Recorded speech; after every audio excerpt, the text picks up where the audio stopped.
So now how do we proceed in our quest for happiness? Very often, we look outside. We think that if we could gather this and that, all the conditions, something like we say, everything to be happy. To have everything to be happy, that very sentence already bears the doom of destruction of happiness. To have everything. If we miss something, it collapses. And also when things go wrong, we're trying to fix things outside so much. But our control on the outer world is limited, temporary, and often illusory. So now look at the inner conditions. Aren't it stronger? Isn't it the mind that translates the outer condition into happiness and suffering? And isn't that stronger? We know by experience that we can be in what we call a little paradise and yet be completely unhappy within. The Dalai Lama was once in Portugal and there was a lot of construction going on everywhere. So one evening he said, look, you are doing all these things, but isn't it nice also to build something within? And he said, unless that, even you get a high-tech flat on the 100th floor of a super modern and comfortable building, if you are deeply unhappy within, all you are going to look for is a window from which to jump.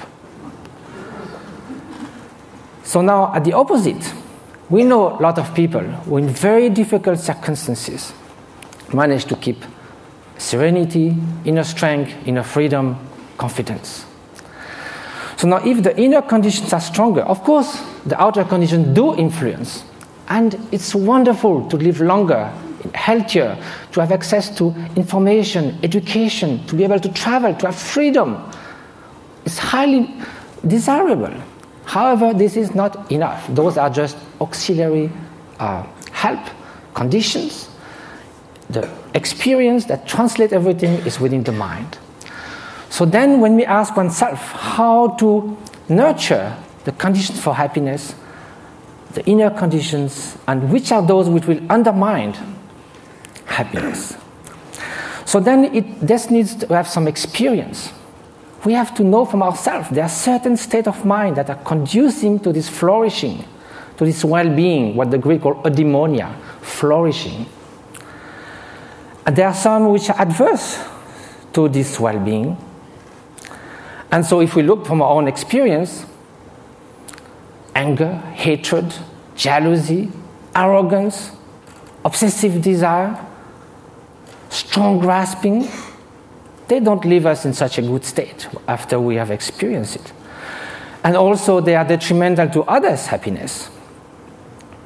So we may consider that the more those are invading our mind and like a chain reaction, the more we'll feel miserable, we'll feel tormented.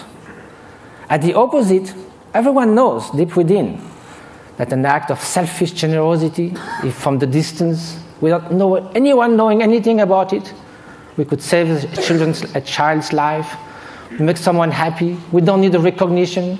We don't need any gratitude. Just the mere fact of doing that feels such a sense of adequation with our deep nature. And we would like to be like that all the time. So is that possible? To change our way of being, to transform one's mind? Are those negative emotion or destructive emotion inherent to the nature of mind? Is a change possible in our emotions, in our traits, in our moods? So for that we have to ask, what is the nature of mind? And if we look from the experiential point of view, there is a primary quality of consciousness. That is the mere fact to be cognitive, to be aware. Consciousness is like a mirror that allows all images to rise on it. You can have ugly faces, beautiful faces in the mirror. The mirror allows that, but the mirror is not tainted, is not modified, is not altered by those images. Likewise, behind every single thought, there is the bare consciousness, pure awareness. This is the nature. It cannot be tainted intrinsically with hatred or jealousy, because then, if it was always there, like a dye that would permeate the whole cloth, then it would be found all the time somewhere. We know we're not always angry, always jealous, or always generous. So because the basic fabric of consciousness is this pure cognitive quality that differentiates it from a stone, there is a possibility for change because all emotions are fleeting. That is the ground for mind training. Mind training is based on the idea that two opposite mental factors cannot happen at the same time. You could go from love to hate, but you cannot at the same time, toward the same object, the same person, one to harm and one to the good. You cannot in the same gesture shake hand and give a blow. So there are natural antidotes to emotions that are destructive to our inner well-being. So that's a way to proceed. Rejoicing compared to jealousy, a kind of sense of inner freedom as opposite to intense grasping and obsession, benevolence, loving kindness against hatred. But of course, each emotion then would need a particular antidote. Another way is to try to find a general antidote to all emotions.